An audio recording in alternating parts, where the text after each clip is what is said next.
Hola, buenos días. Vamos a empezar con nuestra charla de hoy, que es de reforma de compliance, donde Carlos Pavés y Tamara nos van a hacer la primera presentación. Tamara. Hola, ¿qué tal? Muy buenos días. Primero darle la bienvenida y los agradecimientos a Carlos Pavés, director de la Unidad de Análisis Financiero, por darse un espacio para conversar con nosotros esta mañana acerca del proyecto de ley que espera instalar un sistema de inteligencia económica financiera para combatir crímenes eh, no solamente financieros, porque eso es algo que yo espero que tú nos comentes, Carlos, que consecuentemente con la inteligencia económica o financiera uno termina, ¿verdad?, combatiendo el crimen organizado, que es lo que hoy día nos tiene a todos bastante más temerosos eh, acá en Chile.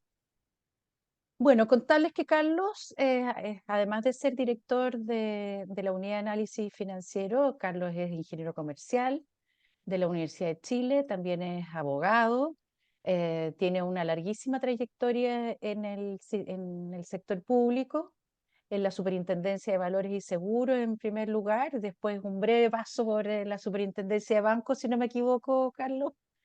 Y después, en Gloria y Majestad, retorna a la Superintendencia de Valores y Seguros como superintendente, a quien le correspondió también impulsar y tramitar la reforma institucional que llevó a lo que es hoy día la Comisión para el Mercado Financiero, siendo su primer presidente de la Comisión de Mercado Financiero. Y hoy día, ya ¿desde cuándo? Desde mayo del 2022, De junio.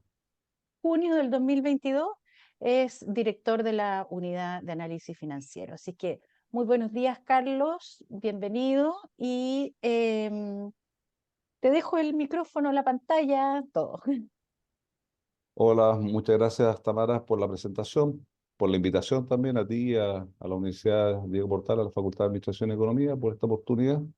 Para nosotros súper importante desde, no solamente de la Unidad de Análisis Financiero, como tú sabes, por nuestro rol específico en el Sistema Nacional Antilavado contra el Financiamiento del Terrorismo, sino que también como coordinadores del mismo sistema, poder tener la oportunidad de difundir, de conversar, discutir sobre cuáles son los desafíos y, y los proyectos en los que estamos trabajando para fortalecer este sistema.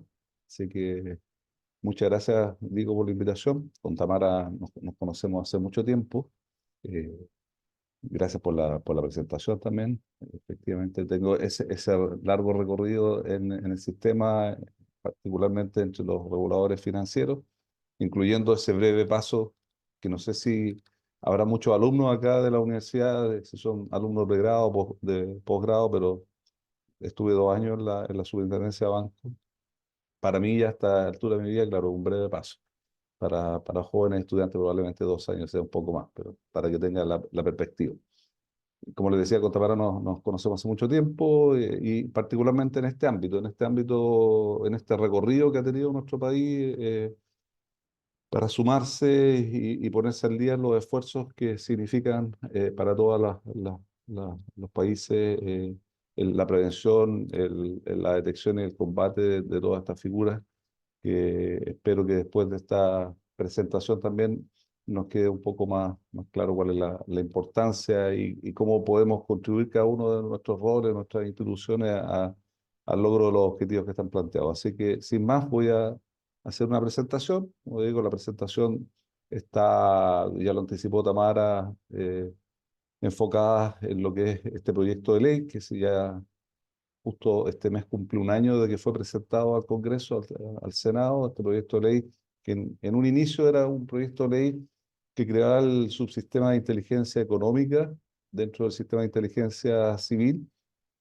y que hoy día, y esto es una novedad, desde la semana pasada, el miércoles de la semana pasada, se presentaron indicaciones dentro del proceso de ley, y ahora un sistema, un subsistema de inteligencia y análisis económico, donde se le amplió un poquito más el el enfoque y el alcance del mismo para todos quienes vamos a participar en él. Entonces, si me permiten un minutito, hacer, voy a compartir la pantalla con la presentación y entiendo que ahí ya está en modo presentación, se debería estar viendo, ¿no es cierto? ¿Ustedes me confirman? Perfecto, se ve Se me perfecto. enseña.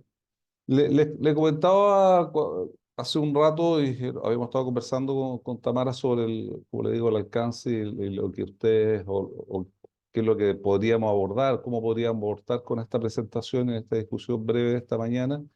Eh, y llegamos a la conclusión de que era importante poder dar una vuelta a esta temática sin perjuicio de destinar unos minutitos muy breves, les prometo que van a ser muy breves para describir cuál es el rol de la unidad de análisis financiero. ¿Por qué va a ser breve? Porque además ustedes tienen ahí una profesora que probablemente sabe tanto más que yo sobre el tema.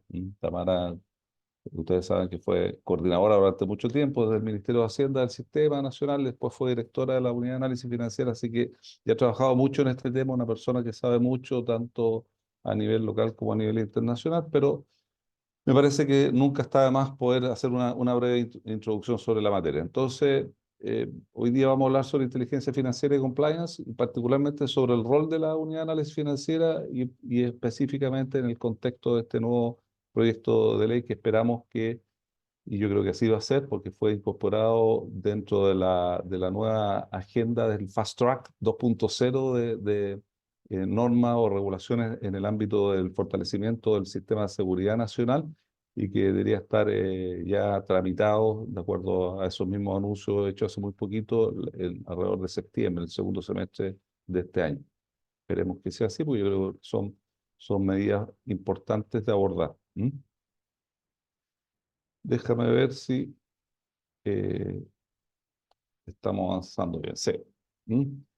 Entonces, en primer lugar, contarles cómo funciona el sistema como le digo, cuál es la posición que tiene, cuáles son las funciones que tiene la Unidad de Análisis Financiera dentro del Sistema Nacional Antilavado de Activos contra el Financiamiento del Terrorismo. Y a partir de unos años a esta fecha también, no los quiero enredar más con más temas, pero también como parte del mandato que tienen todos estos organismos a nivel internacional, y su relacionamiento con el Grupo de Acción Financiera, con Gafi, también hay un rol que tiene que ver con el financiamiento, la lucha contra el financiamiento de la proliferación de armas de destrucción masiva, ¿m? Que es algo que hay que empezar a conversar ya, que hemos estado preocupados de ese tema, que es un tema que, al igual como en su minuto fue el tema de lavado de activos y de financiamiento del terrorismo, se veía como algo muy lejano, como algo que no nos afectaba, pero es algo que efectivamente tiene relevancia y particularmente para todas las instituciones que desde las organizaciones de los distintos sectores de la economía les va a pegar o les está pegando de una forma importante. Entonces son los temas que estamos viendo y en ese sentido la UAF cumple un rol importante, como le decía, no solamente desde el punto de vista de la labor propia de inteligencia financiera, de poder detectar en base a la información que recibe, a los reportes que recibe de todos los denominados sujetos obligados, hacer los famosos reportes de operaciones sospechosas, a detectar indicios de lavado de activos, financiamiento del terrorismo, de manera tal de proveer de esos insumos a el Ministerio Público, a los fiscales, que son los encargados de determinar la existencia de eventuales delitos y la participación de personas en esos eventuales delitos. Pero este sistema es bastante más amplio que solamente la inteligencia financiera. Nosotros como unidad de análisis financiera obviamente participamos de esa función, pero no es lo único que hacemos, ni somos los únicos que participamos. El sistema en su totalidad contempla estos dos grandes ámbitos, un pilar preventivo y un pilar persecutor, que es el que mencionaba yo hace poquito, que tiene que ver con la labor que realiza la Fiscalía en conjunto con la Policía y posteriormente con el Poder Judicial.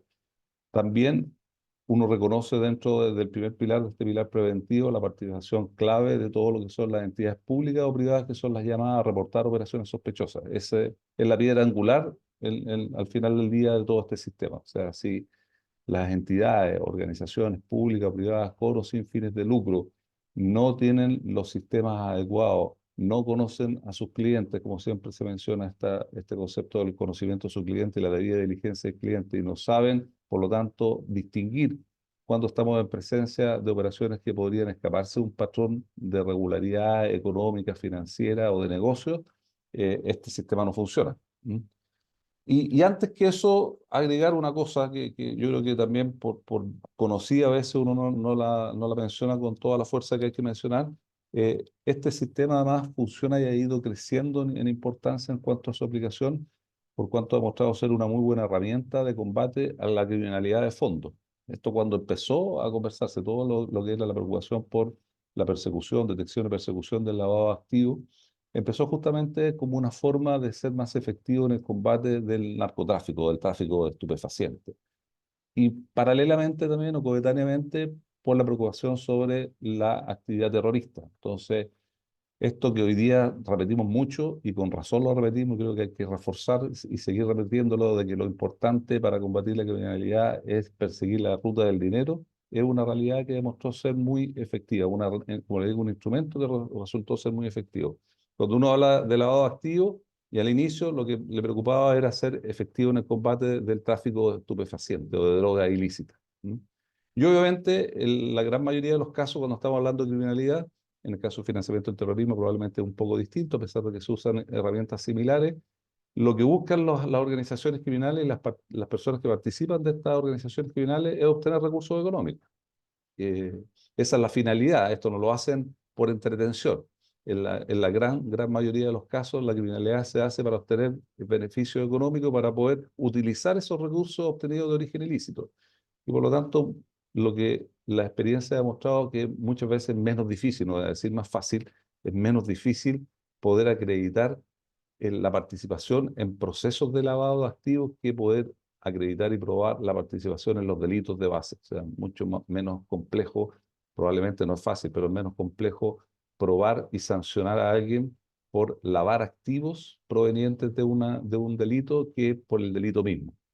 Probar la participación dentro de una estructura criminal que está destinada a producir, comercializar estupefacientes, probablemente mucho más difícil que esto que uno lo puede detectar y perseguir a partir de la presencia o la tenencia de un patrimonio importante que probablemente tenga difícil explicación en su origen. Entonces, para ello, como le digo, lo más importante es tener instituciones públicas o privadas que se preocupen, que tengan sistemas de cumplimiento efectivos, que conozcan sus negocios, sus riesgos, y que conozcan a sus clientes de manera tal de poder, a partir de operaciones que escapen de los patrones de regularidad que tendrían que tener sus clientes, puedan entregar este insumo fundamental a las unidades de inteligencia, en el caso de Chile, a la unidad de análisis financiero, para que la unidad de análisis financiera pueda llevar adelante sus procesos de inteligencia y en la medida que determina que hay indicios de que puede haber un delito detrás de, de esas operaciones comerciales o económicas, pueda entregarle los reportes o los informes de inteligencia al Ministerio Público para que lleve adelante la investigación y en definitiva después de eso la Fiscalía presente los antecedentes ante los tribunales y pueda conseguir estas sanciones. Junto con esto, y para no alargarme más, dejar en claro, y creo que es importante siempre tenerlo claro, es algo que generalmente nos preguntan y hay confusiones al respecto, tiene que ver con que, como ustedes lo ven en esta lámina, el órgano encargado de las investigaciones penales es y solamente es la Fiscalía, el Ministerio Público. La UAF no lleva adelante investigaciones penales. Y nosotros también decimos en términos coloquiales que para nosotros el único cliente que tenemos es el Ministerio Público. Nosotros al único que le podemos entregar información, todo este flujo está protegido por reserva de secreto y tiene sanciones penales importantes para quienes infringen desde las entidades públicas o privadas, los sujetos obligados que pueden entregar información, que no deben, por supuesto, estoy hablando de cuando lo hacen, se exponen a una sanción penal cuando informan los reportes de operaciones que enviaron a la UAF y sobre quién los enviaron, a la UAF cuando informa que recibió reporte de operación o que envió informes de inteligencia al Ministerio Público y también en el ámbito de la Fiscalía mientras mantenga esas investigaciones en secreto, que es una característica especial de este tipo de investigaciones. También hay sanciones penales en caso de entregar información en una oportunidad que no corresponde. Entonces, todo esto está protegido de esta manera y esto es lo que hacemos básicamente en la unidad de análisis financiero. Para eso contamos con una serie de facultades que nos permite acceder a información que complementa los reportes de operaciones sospechosas que nos envían los sujetos obligados. Dicho eso, en este mismo ámbito y también una mirada más ya de interconexión con los demás países, porque esto generalmente se refiere a criminalidad organizada, como le digo, lo mencioné en un primer minuto, relacionado a tráfico de droga y al financiamiento, y a la actividad terrorista, pero ha ido creciendo en el tiempo y hoy en día los legisladores de los distintos países se han dado cuenta, o las autoridades de los distintos países, que esto es muy útil como herramienta también para combatir otro tipo de criminalidad. Entonces, hoy día, si ustedes miran el catálogo largo de la ley 19.913, que es la que regula esto y crea la unidad de análisis financiero, se dan cuenta que ya no solamente el tráfico de droga es un delito precedente de lavado de activos, sino que hay una infinidad de delitos relacionados. Por ejemplo, los que tienen que ver con conducta funcionaria, malversación de caudales públicos, corrupción, cohecho, etcétera, la trata de personas, la trata de inmigrantes, y eh,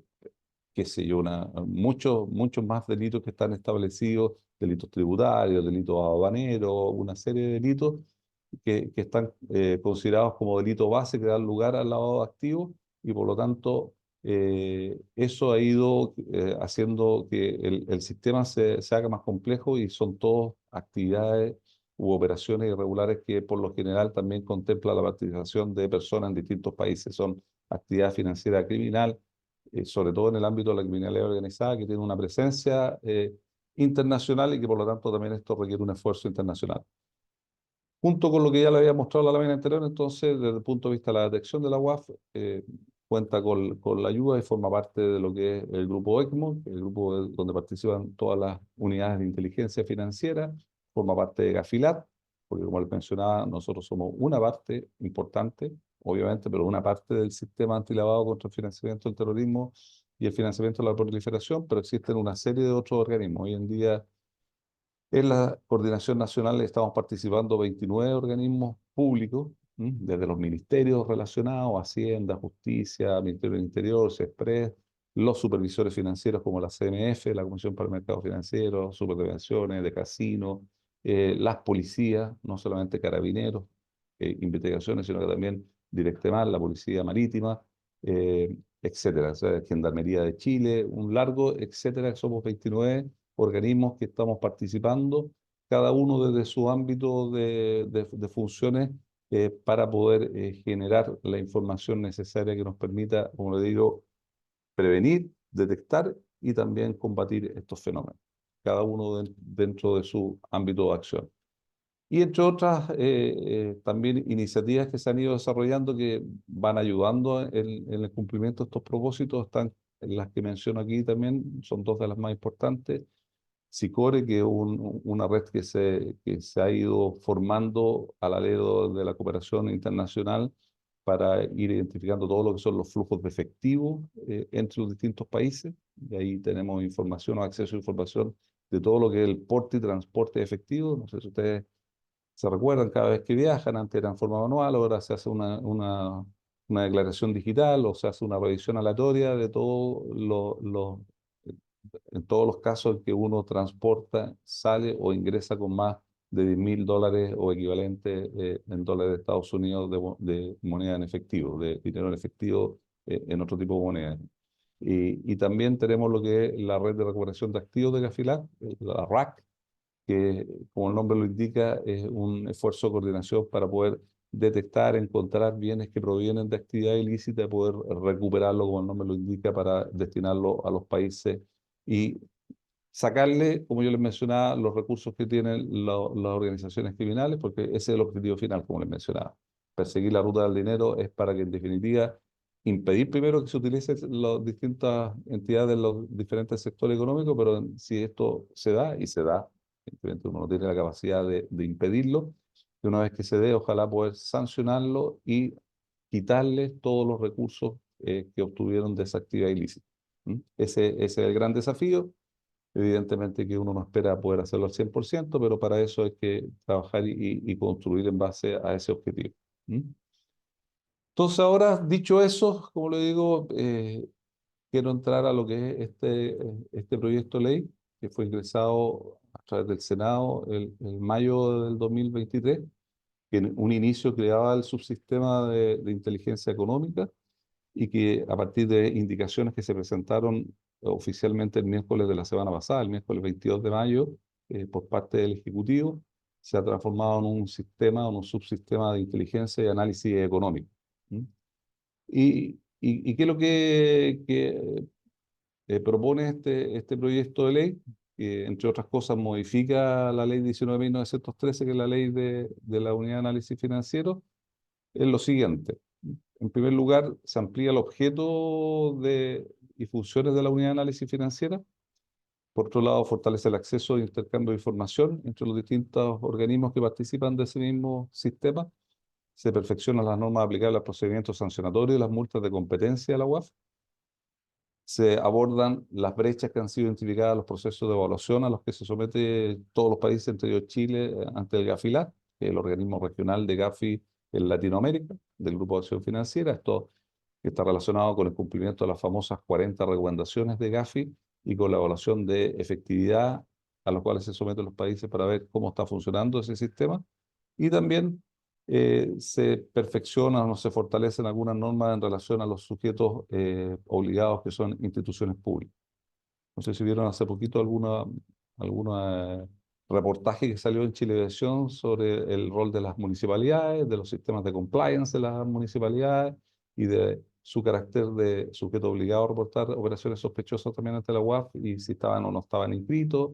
Hoy en día, y a partir desde el año 2015, cuando se incorporaron las instituciones públicas, los organismos públicos como sujetos obligados, hemos recorrido un camino no exento de dificultades, por cuanto, a diferencia de las reglas que le aplican a las entidades privadas, los sujetos obligados, si bien es cierto, son, las entidades públicas, si bien es cierto, son sujetos obligados de reportar, solamente lo hacen desde el minuto que se registran ante la unidad de análisis financiero. Y obviamente, como unidad de análisis financiero, nosotros no tenemos tampoco potestades sancionatorias o de fiscalización en relación a esos sujetos obligados del sector público. Entonces, ahí hay algunos aspectos, algunas asimetrías que también se están intentando corregir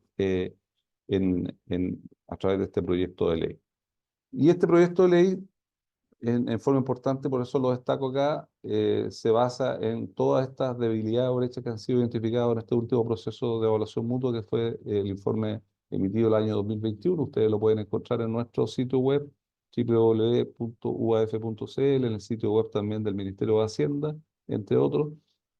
Y entre otras cosas, por ejemplo, este informe destaca entre las debilidades detectadas una escasa comprensión de los riesgos de lavado de activos, de financiamiento del terrorismo que enfrenta el país, algunos organismos del ámbito público-privado también de nuestro país, algunas deficiencias en términos de las entidades que son sujetos obligados, deficiencias en el ámbito, que también es un tema que se está discutiendo con mucha fuerza hoy en día y se está presentando un proyecto de ley al respecto, sobre la ausencia de un registro de beneficiarios finales, de personas y entidades jurídicas, sobre la no presencia o la no obligatoriedad para los abogados y contadores de que sean sujetos obligados a reportar, etcétera. Hay una serie de situaciones que hacen que nuestro sistema antilavado no sea todo lo efectivo que debería ser, digamos, a pesar de tener toda una normativa y toda una institucionalidad que lo respalda, hay cosas que hay que perfeccionar. Y la principal de ellas tiene que ver con la capacidad de poder recibir toda la información disponible por parte de todos los organismos para el debido cumplimiento de sus funciones.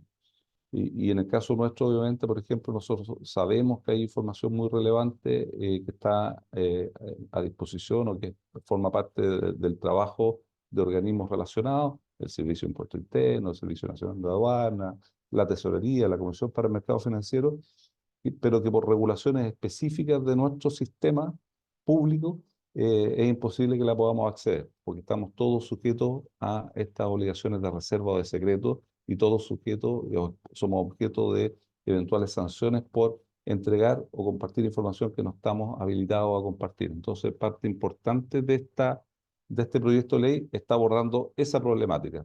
O sea, la única manera de que seamos capaces como país de poder contar con información suficiente tiene que ver con esto. Y esto, antes de entrar a los detalles, lo quiero relacionar con el tema que ustedes están abordando y con lo que Tamara también probablemente les va a contar más adelante, porque, como le digo, una de las principales debilidades, y yo diría la primera que destacó o la que hizo un punto importante, este último informe de evaluación de Gafilat, tiene que ver con la escasa comprensión de riesgos.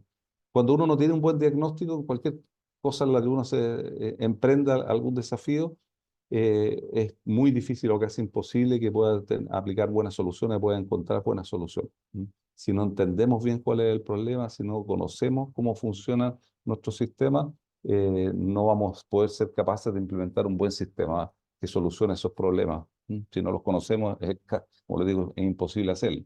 Por eso, la importancia en esta ley, en el marco de las ISO o de los estándares internacionales en materia de gestión de riesgo, en el tema, por ejemplo, de la ley de responsabilidad penal de las personas jurídicas, uno de los puntos centrales siempre es hacer una evaluación de riesgos, tener una matriz de riesgo y poder conocerlo, tener una adecuada ponderación. La única manera, como digo, poder determinar o establecer mitigantes de los riesgos, conocer cuáles son esos riesgos, saber cuál es su ponderación, cómo me afectan a cada una de las organizaciones. Y para eso hay que hacer ese trabajo, hay que tener los sistemas adecuados, por eso la importancia de los sistemas de compliance, hay que tener un involucramiento de todas las instancias de una organización, particularmente de la alta dirección de las organizaciones, y poder contar con los recursos necesarios para poder hacerlo. Primero, para poder tener esta evaluación, esta matriz de riesgo, pero después también para poder operar e implementar esas soluciones que se han identificado, o esos controles o mitigadores que se han identificado. Entonces, para allá apuntamos con este proyecto de ley. Eh, ¿Qué es lo que estamos agregando entonces? ¿Qué es lo que se está buscando con este sistema nacional? Ahí ustedes de nuevo les pongo la lámina inicial resumida. Es poder habilitar un sistema que nos permita acceder en forma confiable a la información con la que contamos todos los integrantes de ese sistema nacional antilavado contra el financiamiento del terrorismo nacional. Y para eso, obviamente, se establece un subsistema que se denomina, como le digo, de inteligencia y análisis económico. En el caso de la UAF, se le amplía su mandato. Hoy día el mandato es bien restrictivo. Hoy día nuestro mandato tiene que ver con la detección de operaciones que puedan tener detrás lavado de activos o delitos que son precedentes de lavado de activos, poder recibir esa información de parte de los sujetos obligados, preparar informes y entregárselo al Ministerio Público. No le podemos entregar información tampoco nosotros a nadie que no sea el Ministerio Público o a un tribunal de justicia que esté conociendo algún caso penal relacionado a estas materias.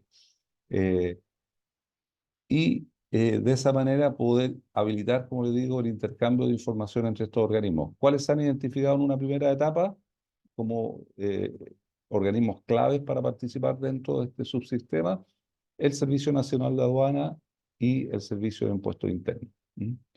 Y dentro de este subsistema, y pensando justamente en el combate al crimen organizado, además se nos está habilitando dentro de la Unidad de Análisis Financiero como un mandato adicional el poder entregar información de inteligencia financiera hacia el sistema de inteligencia del Estado, que es administrado por la Agencia Nacional de Inteligencia.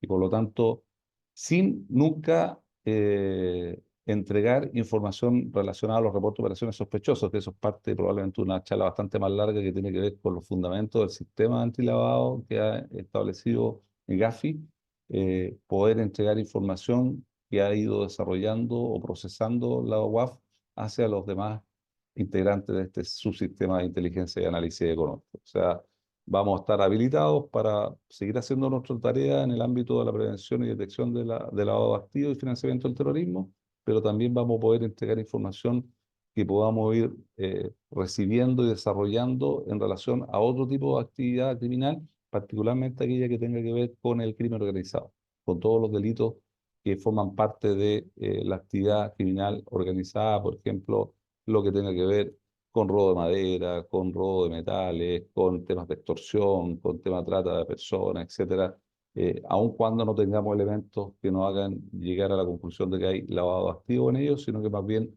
desde la prevención y la detección de ese tipo de fenómenos. Entonces, eso es lo que este proyecto de ley está creando.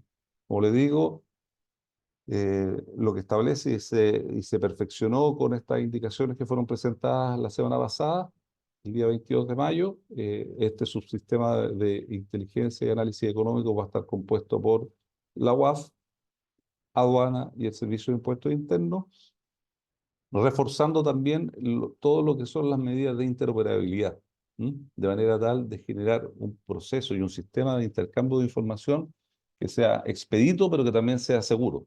Y particularmente también con un foco muy importante en lo que es la protección de datos personales. Eh, y por lo tanto aquí de nuevo también se refuerza todo lo que son las medidas que buscan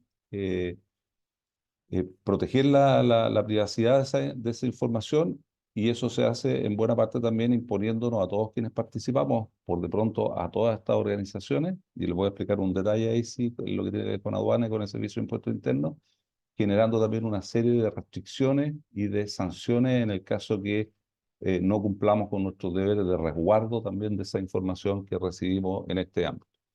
Y les digo por qué hay algunas características especiales, porque este subsistema va a estar compuesto por la UAF en su totalidad, porque en su origen es una unidad de inteligencia financiera, pero por unidades específicas que van a ser creadas dentro de aduana y de servicio de impuestos internos. O sea, no todos los funcionarios de aduana ni todos los funcionarios de impuestos internos van a formar parte de este subsistema, sino que aquellos que van a integrar las unidades de inteligencia específicas que se van a crear al alero de esta ley en cada una de esas instituciones.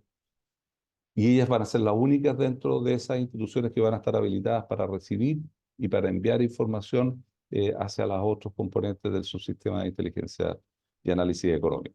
Esa es una primera precisión que creo que es importante establecer. Desde el punto de vista de la UAF, en el contexto del proyecto de ley, como les decía, ya les anticipaba, estamos pasando de un ámbito exclusivo de prevención y detección de lavado de activos y financiamiento de terrorismo a también involucrarnos en el tema de prevención del crimen organizado. Por lo tanto, en una primera medida es que se amplía el objeto de la UAF en el artículo primero y se incorporan todos los delitos vinculados al crimen organizado. Hay una lista ahí exhaustiva de delitos que ya no tienen que ver solamente con el delito de lavado de activos y financiamiento del terrorismo, sino que una serie de delitos que ya Tamara también mencionaba, que le he estado comentando, que están relacionados y se han detectado que están relacionados a actividad criminal organizada.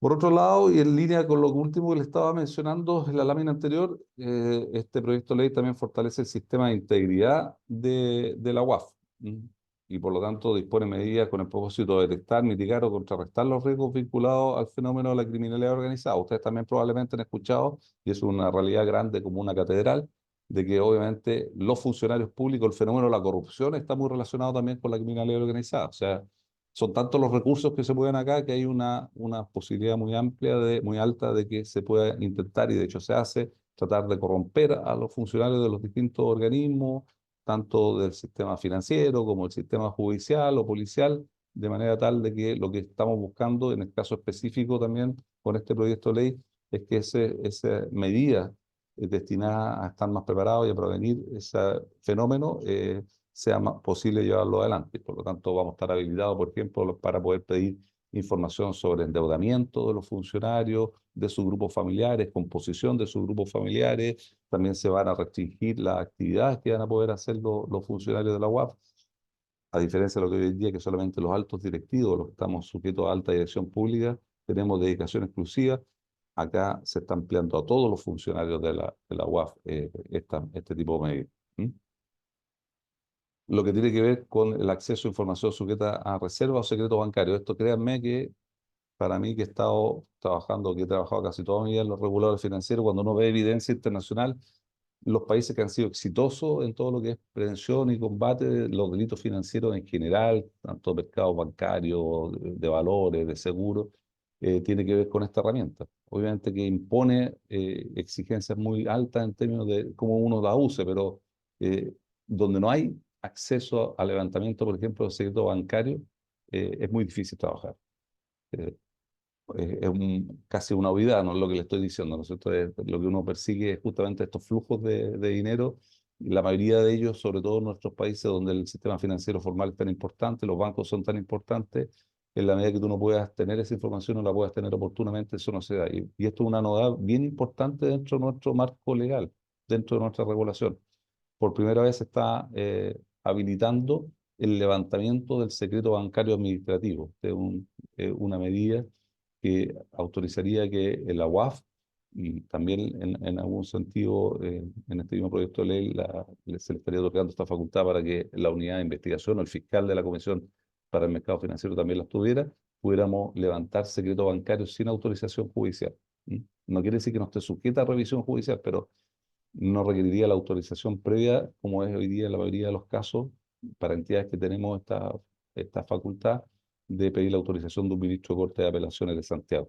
Esto se podría hacer directamente. También es tan novedoso esto que por primera vez la Corte Suprema ya va a opinar sobre esta propuesta, ha emitido un informe no solamente positivo, sino que muy positivo, respaldando la necesidad y la corrección de esta propuesta que se está haciendo. Después hay una facultad para compartir información con esos sistemas de inteligencia y análisis económico, que es parte básico de lo que es el diseño de esta propuesta, es compartir con los demás integrantes, excluyendo, como les decía, los reportes que reciban de conformidad al artículo 3º, que son los reportes de operaciones sospechosas. ¿Y esto por qué? Quiero reiterarlo porque creo que es importante que nunca se olvide. La piedra angular, como yo le decía, de un sistema efectivo antilavado contra el financiamiento del terrorismo tiene que ver con la participación de los sujetos obligados. Que tengan buenos sistemas de compliance, que puedan ser capaces de impedir que se les cuele ciertas personas que no deberían estar operando con ellos, pero en caso que operen y que tengan una sospecha, entreguen la información a la unidad de análisis financiero para que pueda ser analizada e integrada con las otras informaciones con las cuales contamos. Pero para eso es súper importante que las entidades, los sujetos obligados tengan la confianza de que lo que están haciendo es solamente eso, entregar información que les resulte inusual o sospechosa. Y por eso nosotros insistimos tanto de la UAF y en todas nuestras capacitaciones que cuando un sujeto obligado, envía un reporte de operación sospechosa, no está denunciando, no está haciendo una denuncia penal, como tampoco la UAF, cuando envía un reporte, un informe de inteligencia financiera al Ministerio Público, está denunciando un delito. Estamos enviando un informe de inteligencia. Por lo tanto, tienen estándares distintos. Y para generar esa confianza y ese flujo de información, los estándares y la realidad internacional, la experiencia a nivel internacional demuestra que es súper importante que eso esté protegido. Esa es la razón de fondo que está detrás de por qué los reportes de operaciones sospechosas están tan protegidos desde el origen, desde que se envían por parte del sujeto obligado hasta que se reciben por parte del Ministerio Público. Y es lo que hemos intentado también proteger dentro de este proyecto de ley. O sea, vamos a estar habilitados y obligados nosotros a entregar más información, incluso a instituciones distintas al Ministerio Público, pero nunca se nos va a poder obligar a entregar ese reporte de operaciones sospechosas. De manera tal de garantizar esa confianza y esa operatividad que debe haber entre los sujetos obligados y la UAF. Desde el punto de vista de acceso a información, por parte de la UAF, como le digo, vamos también a tener acceso directo a información y antecedentes existentes en base de datos de los organismos públicos en el marco de una operación sospechosa, y se aclara que para este efecto todas las disposiciones legales que regulan el tema de secreto de reserva se van a entender habilitadas por parte de esta disposición. Esto es lo que en otros países se conoce como la institución del traspaso de la reserva al secreto, que en Chile no funciona así y por lo tanto hay que regularla por ley. En muchos otros países, cuando dos organismos tienen acceso a información y tienen la obligación de mantener reservas o secretos sobre determinada información, la pueden compartir entre ellos, entendiendo que como están sujetos a reserva o secreto, la tienen que mantener ellos. Eso es un poco lo que se está intentando establecer a través de estas disposiciones. Y esto no solamente va a operar para el caso de la UAF, sino también para los otros integrantes del subsistema. Ampliar la información también que la UAF puede compartir con la Contraloría General de la República. Nosotros como institución tenemos una relación muy estrecha con la Contraloría General de la República, como les mencionaba, desde el punto de vista de la criminalidad organizada, pero en general, desde el punto de vista de varios fenómenos de criminalidad, el tema de la corrupción es un gran tema. Parte importante de nuestra actividad de inteligencia tiene que ver con la detección de operaciones relacionadas a conductas indebidas por parte de funcionarios, y hasta hoy día tenemos una restricción bastante importante de manera tal de entregarle información a la Contraloría General de la República para que pueda cumplir con su objeto también en ese ámbito de fiscalización de la actuación de los funcionarios públicos. Aquí vamos a estar habilitados para poder entregarle más información también de la que recibimos nosotros a la Contraloría General de la República para que pueda llevar adelante también sus funciones de fiscalización. mayores posibilidades de difusión. La UAS podrá dar a conocer determinada información para fines educativos sobre casos que se encuentren con sentencia ejecutoriada. O sea, en el fondo, poder ampliar todo lo que hacemos desde el punto de vista de tipología o modalidad en que se cometen ilícitos, particularmente el tema del lavado de activos, y también desde el punto de vista del mensaje que se da para, en forma de alerta para que la comunidad o todos que forman parte del sistema financiero puedan conocer quienes han estado involucrados en procesos irregulares y han sufrido algún tipo de sanción o de sentencia. Y eso está relacionado con esto último, que es compartir mayor información con el sistema. Cosa importante también, como ustedes lo habrán visto en otras oportunidades, como pasó en algunos momentos con el CERNAC, el león sin dientes, ¿se acuerdan de todas esas discusiones que se dio en relación al proceso de actualización de la norma CERNAC? Se está aumentando en forma muy considerable. Aquí no sé, Tamara, si tú habías visto esto del aumento del tope máximo de las multas.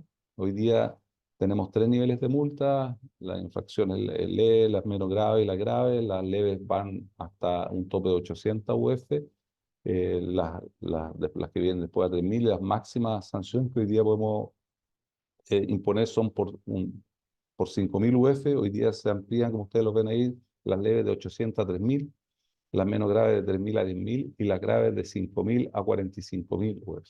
¿Mm? O sea, ¿qué es lo que es una infracción grave, por ejemplo, en nuestro ámbito? No mandar un reporte de operaciones sospechosas. ¿Mm? Un sujeto obligado no envía un reporte de operaciones sospechosas, es una infracción grave. Hoy día podría, eh, una vez aprobado este proyecto de ley, imponerle una sanción tan alta como por 45.000 UFs. Se mantienen los criterios de proporcionalidad en la aplicación, entendiendo la gravedad de los hechos y la capacidad económica del sujeto obligado. Eso se mantiene igual.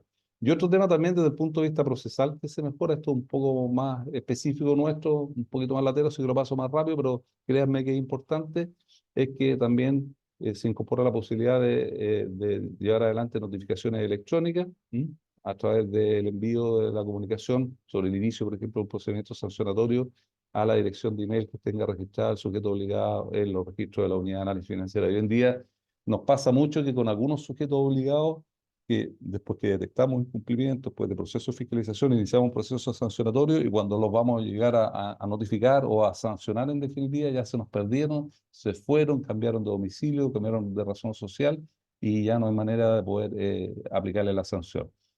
Y esto es un tema importante porque, a diferencia de actividad de otros organismos supervisores que requieren registro para poder operar, típicamente un banco, por ejemplo, una compañía de seguros, una administradora de fondos de pensiones, que además requieren licencias otorgadas por el regulador para operar. O sea, nadie puede ser banco si no tiene la licencia de la Comisión para el Mercado Financiero antes de la super de banco para operar como banco. Aquí los sujetos obligados, que ya son de 55 sectores de la economía distintos, o sea, no son solamente los bancos, las administradoras de fondos en sus distintas versiones, fondos de pensiones, fondos mutuos, fondos de inversión, lo que sea, son sujetos obligados, sino tenemos una gran cantidad de sujetos obligados financieros y no financieros. Los contadores, perdón, los contadores no, los notarios, los conservadores de bienes raíces, las comercializadoras de autos, las corredoras de bolsa, las corredoras de seguro, etcétera, una infinidad de entidades que pertenecen a estos 55 sectores de la economía. eh, eh, no requieren, la mayoría de ellos, salvo estos que son regulados, una autorización de un organismo. O sea, para operar como corredor de propiedades, por ejemplo, no requiere una licencia de la UAF ni de ningún otro organismo. Más allá que pueda estar asociado a alguna entidad privada, pero yo puedo ser corredor, puedo vender automóviles, dedicarme a la compraventa de automóviles, y no necesito la licencia de nadie para llevar adelante ese negocio. Y por lo tanto es muy difícil poder tener un control efectivo sobre estos sujetos obligados si no tenemos este tipo de normativa. Y relacionado con ello, la obligación de mantener una casilla electrónica actualizada, que obviamente para darle operatividad a eso. Y aprovechamos, y con esto ya voy a ir finalizando para que después Tamara les pueda contar lo que también, lo que ella les va a mencionar sobre los sistemas de cumplimiento, y dejar algunos minutitos para que podamos conversar. Aprovechamos de incorporar algunas precisiones en este proyecto de ley en relación, como les mencionaba, también a las evaluaciones de Gafilat. Una de las observaciones que nos hizo Gafilat es que el concepto de operación sospechosa, no se adecuaba exactamente al estándar internacional y por lo tanto estamos aprovechando de hacer esa actualización de la definición de lo que es una operación sospechosa o inusual en la ley. Y también lo que tiene que ver con la debida diligencia del cliente, que también a juicio de los estándares internacionales debería estar incorporado en la ley. Hoy día solamente estaba definido a nivel secundario en la normativa, las circulares que emite la Unidad de Análisis Financiero en ejercicio de sus facultades normativas, pero entendíamos también que era importante incorporarlo dentro de la misma ley para cumplir con eso. ¿Mm? En relación a los sujetos obligados del sector público, como yo les mencionaba hace un tiempo, vamos a cerrar parte de esa brecha que tenemos hoy en día, en el sentido de que ahora va a ser obligación que todos los organismos públicos se inscriban como sujetos obligados.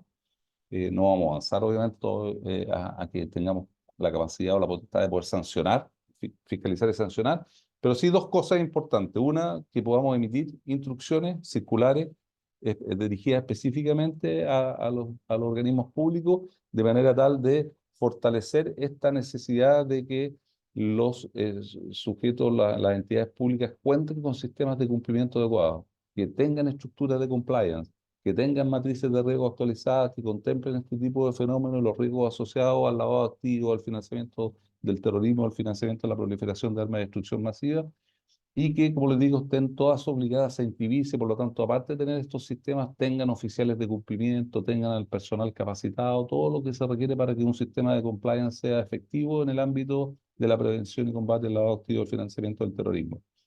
Por eso les mencionaba yo este reportaje hace un par de semanas en Chilevisión, donde nosotros, no es la única, no quiero ser injusto con esto, no es el único sector dentro del ámbito público que pasa esto, pero es bien notable por los casos que uno ha ido observando, que de las 345 municipalidades que hay en el país, solamente hoy en día tenemos 77 municipalidades inscritas en el registro como sujetos obligados. Eso lo estamos buscando de cerrar, digamos, y solucionar a través de esta disposición. ¿Mm? Y por último, ya fuera del proyecto, pero para que terminen de entender, nosotros, como les decía, aparte de Unidad de Inteligencia, somos los coordinadores del sistema, digamos, la Secretaría Técnica de la Coordinación Nacional de la Mesa Intersectorial contra el Lavado de Activos y Financiamiento del Terrorismo, la MILAF, donde participamos ya activamente a través de 5 mesas de trabajo. Tenemos una mesa de trabajo que tiene que ver con actualización legislativa, donde hemos discutido otros proyectos de ley, de persecución penal, de análisis de riesgo, una muy importante obviamente, una de supervisión y fiscalización, y una última que es parte del core nuestro, que es una mesa de trabajo sobre inteligencia financiera, reguladores financieros y el Ministerio Público. Pero a partir de esa instancia, nosotros participamos activamente en la política nacional contra el crimen organizado. Particularmente, ustedes saben que de la dictación de esta política se definieron ciertos ejes y líneas de acción para abordar todos los temas y debilidades que se detectaron. Y hay un eje importantísimo, que es el segundo, que versa sobre el desbaratamiento de la economía del crimen organizado. De nuevo, esto de poder desbaratar todo lo que tiene que ver con la utilización de los recursos, el beneficio o el uso de los recursos obtenidos por la actividad criminal. Tenemos esta coordinación y también hemos estado fortaleciendo los procesos de inteligencia financiera a través de un trabajo muy estrecho que tenemos específicamente, como les decía, con CMF, con el Servicio de Impuestos Internos, Hacienda y el Servicio Nacional de Aduanas. Y un trabajo también muy estrecho que tenemos con las distintas unidades especializadas del Ministerio Público. No sé si han reparado, desde que asumió el nuevo fiscal nacional, Ángel Valencia, se hizo una reestructuración ahí y hoy día hay 3 unidades especializadas a nivel nacional. Ustedes saben, el Ministerio Público está organizado localmente, tiene fiscalías locales, regionales y fiscalías locales. Los fiscales de cada una de las localidades son los que están a cargo de las investigaciones, pero tiene también una unidad o unidades nacionales de apoyo, de soporte hacia todos los fiscales. Y en el caso particular de estas temáticas, hoy en día pasaron de 1 a 3. Hay 3 unidades especializadas, una que tiene que ver con delitos económicos medioambientales y lavado de activos relacionados a ese tipo de delitos, una unidad anticorrupción y lavado de activos provenientes de corrupción, y una unidad de crimen organizado de droga y lavado de activos provenientes de esos fenómenos de tráfico de droga y de eh, crimen organizado. Y con todo ello, entonces, nosotros tenemos un trabajo permanente en que tratamos de coordinar también no solamente los temas normativos, regulatorios, de intercambio de información, sino que también los procesos de apoyo hacia sus investigaciones, hacia las investigaciones del Ministerio Público. Eso era así muy resumidamente. Dejé re poco tiempo para Tamara, pero quedo a la disposición de usted Eh, agradeciéndonos la invitación para que poder despejar alguna duda que alcancemos a responder en poquito tiempo. Bueno, muchas gracias, Carlos. No te preocupes, yo ya estaba preparada ya, porque sé que eres bueno para tomarte el micrófono.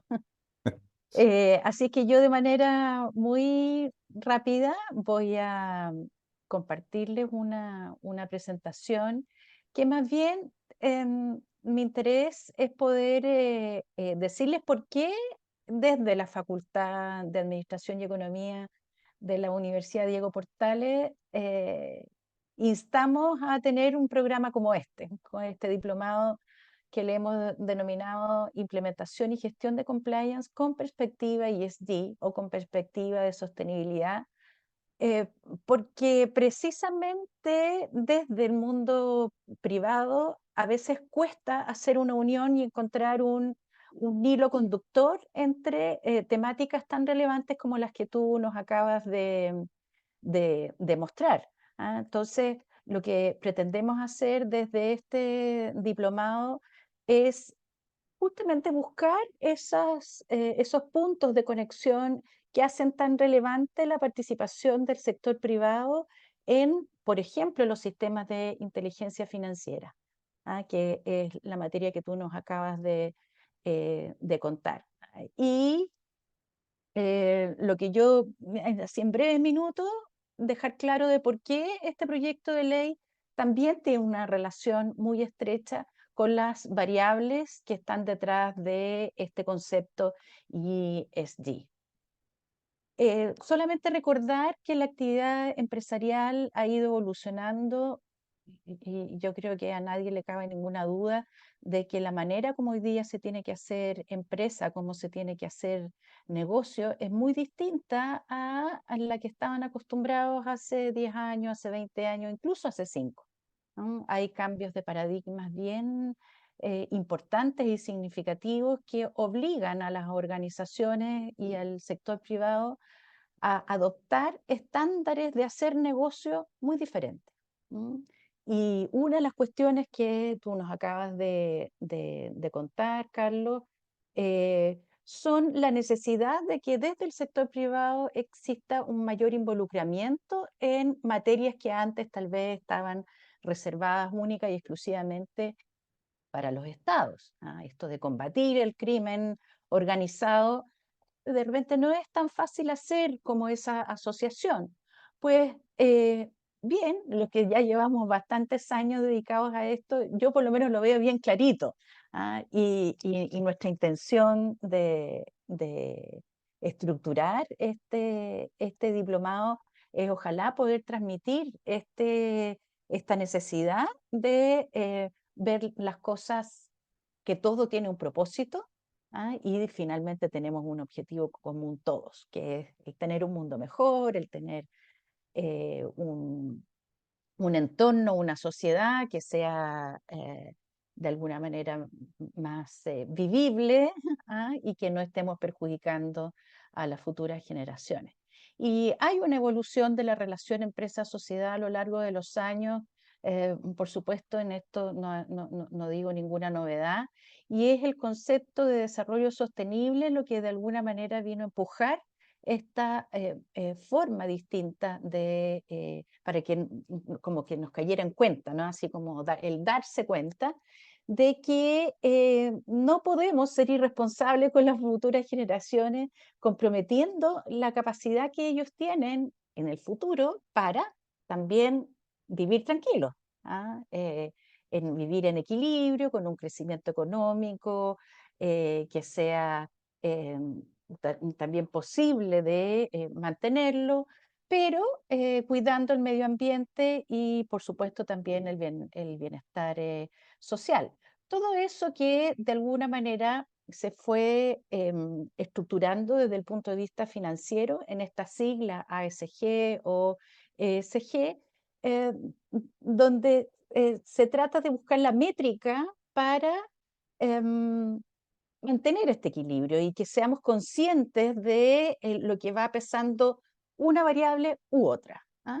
Eso es lo que está finalmente detrás de esta sigla ESG.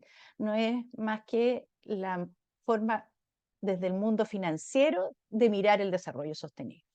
¿Ah? Y por lo menos los que nos hemos dedicado a esto ya hace muchos años, vemos en esta G, en la gobernanza, en el compliance, un valor muy importante para poder mantener precisamente este equilibrio.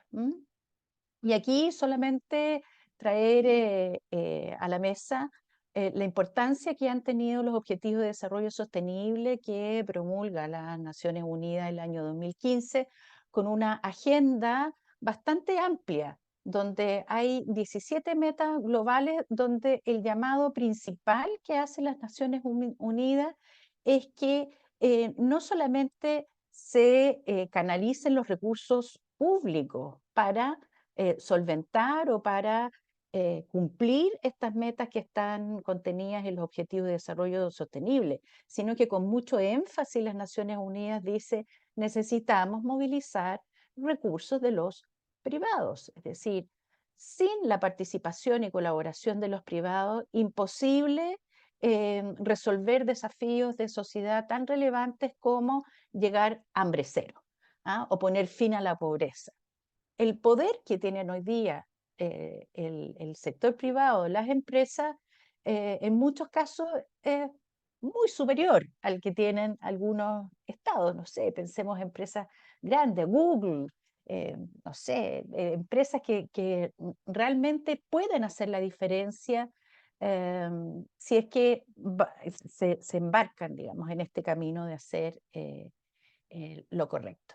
Y específicamente el proyecto que Carlos nos acaba de mencionar eh, es, a mi juicio, que está relacionado con el Objetivo de Desarrollo Sostenible 16, que nos habla de la necesidad de avanzar en paz, justicia, instituciones sólidas, donde nos plantea la necesidad de promover sociedades pacíficas para combatir también la delincuencia y la corrupción.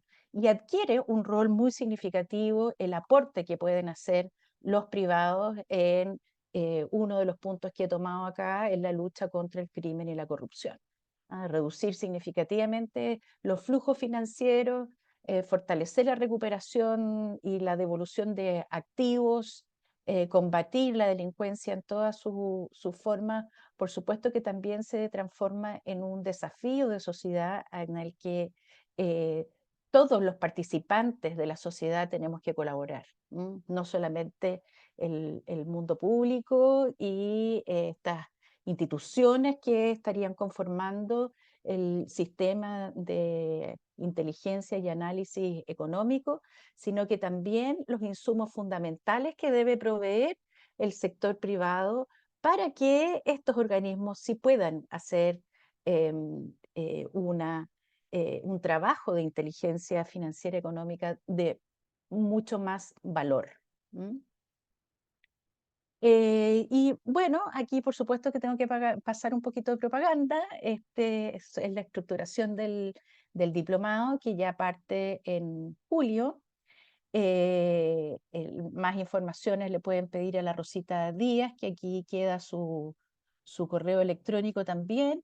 Y el diplomado está estructurado en 3 módulos, fundamentalmente, con harto taller después de cada módulo, donde hay un primer gran pilar, se hace un repaso por las variables de sostenibilidad más importantes y la relación a la que hoy día están exigidas las empresas. Después, por supuesto, ya se empiezan a entregar algunas herramientas como relevar el gobierno corporativo y algunos criterios específicos detrás del ESG en las estrategias organizacionales. Hay, por supuesto, un marco normativo que siempre es necesario ir refrescando porque va mutando, porque va avanzando y cómo también esto se engancha con otras cuestiones a las que están exigidas hoy día las empresas, como es la reportabilidad, la famosa norma de carácter general 461 de la Comisión para el Mercado Financiero, que tiene todo que ver con estas temáticas que hemos estado abordando esta mañana. ¿Ah? Y el módulo 4 ya empezamos a identificar riesgos más específicos y para terminar focalizándonos con mucho énfasis en la necesidad de ver esta forma de protegerse de una manera transversal a través de una cultura de integridad. Este año va a ser ya nuestra tercera versión. Con mucho entusiasmo diseñamos este diplomado ya hace 3 años. Agradecerle también a la Universidad Diego Portales por la confianza y por creer en definitiva en este proyecto, ¿ah? Que yo por lo menos soy una convencida de que solamente trabajando de manera colaborativa entre sector público, sector privado, sociedad civil, vamos a poder aspirar a un mundo mejor, ¿ah? El diplomado es virtual, martes y jueves en la tarde, a las 6 de la tarde. Dura 5 meses y eso. Así es que, Carlos, no sé si ahora tenemos un par de minutitos, aunque sea para responder un par de preguntas. ¿Estás por ahí todavía? Sí. Estoy aquí atento, escuchando, sí. Bueno, además de Eso. agradecer, se nos pasó volando el tiempo, pero tal vez hay una pregunta que está planteada acá por uno de los asistentes, por Julián Carrasco, que nos pregunta que cómo se garantizaría la independencia y autonomía de los funcionarios del Servicio de Impuestos Internos y de Aduana. Yo creo que ese es un temor que eh, generalmente ha existido del uso de los datos que podría llegar a ser el Servicio de Impuestos Internos, que le tienen más terror O sea, que hay dos cosas distintas. Yo creo que efectivamente esto está bien, a mi juicio, bien abordado. Y esto pasa por la creación, como les decía, de unidades especializadas al interior con un mandato bien preciso y con unas restricciones ante el uso de la información que están bien claras también en el proyecto de ley, ¿no? Entonces, esta información de alcance más amplio que el que tienen actualmente ambos servicios para el cumplimiento de sus respectivas funciones está bastante limitado, restringido a los efectos de poder participar dentro de este subsistema. Entonces, estaba justamente leyendo la pregunta de Julián Carrasco y decía, mira, y pasa por eso. Él también plantea la posibilidad, por ejemplo, de algún tipo de comisión de servicio.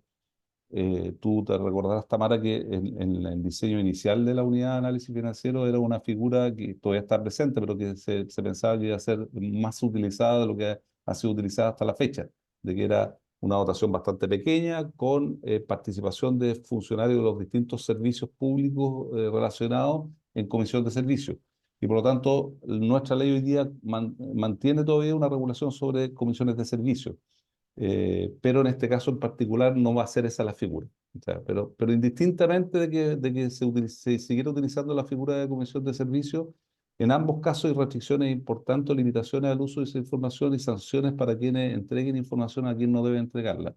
Entonces, ya sea porque está en comisión de servicio en la UAF y las personas que están en comisión de servicio en la UAF están sometidas a las mismas restricciones y obligaciones que tiene cualquier otro funcionario de la UAF, o en caso que se apruebe este proyecto de ley, quienes van a recibir la información y van a poder manejar esa información son solamente aquellos que participan de estas unidades especiales que se crearían en cada uno de los organismos, en aduana y en el Servicio de Impuestos Internos. Ujú. Sí, fíjate que qué importante que es conocer los fundamentos que están detrás de este proyecto con más anticipación, porque todas estas como desconfianzas que pueden existir de parte del mundo privado tal vez se aplacarían si es que hay como una comunicación más fluida y un entendimiento del por qué es necesario acceder a estas herramientas que han demostrado, como tú también lo decías en tu presentación, ser muy eficaces, por lo menos en el concierto internacional ya hay experiencias de que sí resultan ser muy eficaces, ¿no?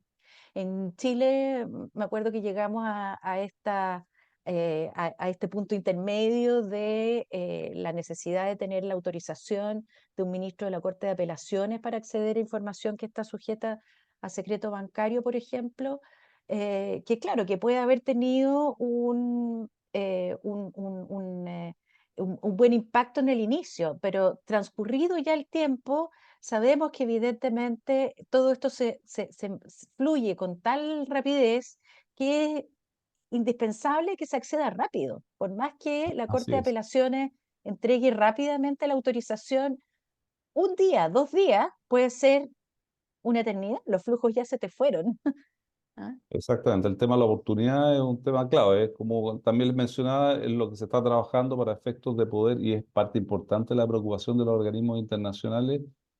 Hoy día se ha avanzado mucho más allá, de hecho yo creo que lo que viene, solamente para anticiparnos en todo lo que tiene que ver con recuperación de activos, porque al final, como les digo, lo importante es privar a las organizaciones criminales de esos recursos, digamos. O sea, uno es efectivo realmente cuando logra primero, ojalá prevenir, pero si no, sancionarlo y quitarle lo que obtuvieron de manera tal de que eso funcione como una suerte de incentivo para que no se involucre más gente en esta actividad criminal. Y hoy día lo que se está caminando hacia lo que se denomina la extinción del dominio, cambiando un poquito el foco. No es algo que todavía tenemos presente acá, pero algo que para que lo vamos dando una vuelta hasta donde estamos llegando a nivel internacional, donde estamos partiendo a la base de que si yo no soy capaz de demostrar cuál es el origen de esos recursos de los que dispongo, del patrimonio que dispongo, los sistemas legales habilitan para que las autoridades le quiten lo que tienen, digamos. Y en el fondo una Así suerte es. de congelamiento en un primer minuto, pero una extinción, como el nombre lo dice, del dominio en definitiva. Como le digo, mire, salvo que usted me demuestre que todo esto que tiene es de origen lícito, no puede seguir disponiendo de ello. ¿Mm? Y se generan Así todos es. unos sistemas de administración, de activos, etcétera. Entonces, para allá se está llegando, porque lo que, en definitiva, lo que se quiere lograr es muy relacionado a lo que tú mencionabas con este objetivo 16 en términos de tener mecanismos que nos permitan sociedades pacíficas donde se impida la realización de delitos. Y en definitiva, de nuevo, si uno quiere mirar un poquito para atrás, se da cuenta que vamos a llegar probablemente muy luego a eso. Esto pasó con Sí. el tema del lavado de activos, pasó con el tema de FATCA, por ejemplo, y una serie de otras limitaciones que en un principio fueron muy resistidas y muchas veces con razón son resistidas.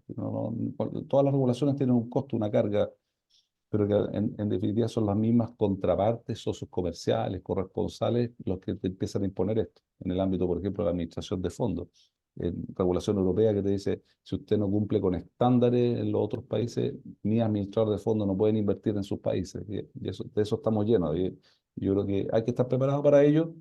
Y por eso creo que el mejor incentivo para todo esto tiene que ver con que cada una de nuestras entidades se vayan preocupando y tengan adecuados mecanismos de cumplimiento, de administración de riesgo, de gestión de riesgo y de cumplimiento, porque es la única manera de poder estar bien posicionado para seguir compitiendo. En la medida que yo no puedo demostrar que estoy bien preparado, probablemente voy a ir quedando fuera del negocio.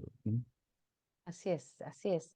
Y muchas veces pensamos que todas estas cuestiones están tan alejadas, por ejemplo, de la producción de un bien o de la entrega de un servicio, cuando en realidad la plata que generan estos delitos circula precisamente por donde están los negocios. Así es. Entonces, la responsabilidad que implica el hacer empresa, el hacer la legítima actividad empresarial, es también ser muy consciente de estos riesgos, que es a veces lo que tú también relevabas con harto énfasis. Cuesta muchísimo que se vea como cercano la existencia de estos riesgos, que ya como llevamos años en esto, eh, lo vemos como obvio, pero tenemos que seguir abogando porque se sigan corriendo las cortinas y los velos y que lo vean tan claro como lo vemos nosotros. Así es. Así es. Bueno, yo no quiero abusar de la paciencia de los asistentes y también de la paciencia de la universidad, así es que agradecerte, Priscila, y a través tuyo también a toda la facultad. Y por supuesto agradecerte a ti, Carlos, el haberte tomado un espacio para conversar con nosotros esta mañana. ¿M?